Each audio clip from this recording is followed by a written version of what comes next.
নমস্কার। কবিতা প্রশ্ন, কবিগুরু রবীন্দ্রনাথ ঠাকুর। মা গো, আমায় ছুটি দিতে বল, সকাল থেকে পড়েছি যে মেলা।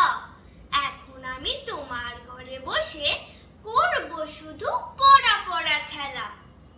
তুমি বলছো দুপুর এখন সবে, না হয় যেন সত্যি হলো তাই।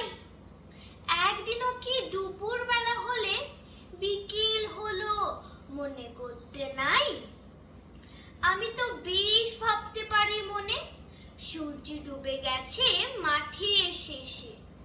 বাগদি বুড়ি চুবড়ি ভুলে নিয়ে শাক তুলেছে পুকুর ধারে এসে। আধার হলো মাদার গাছের তলা, কালি হয়ে এলো দিঘির জল।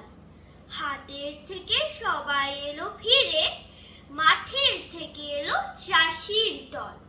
মনে কর না উঠলো সাঁঝের তারা, মনে কর না সন্ধে হলো যেন। রাতের বেলা দুপুর যদি হয়, দুপুর বেলা রাত হবে না কেন? নমস্কার।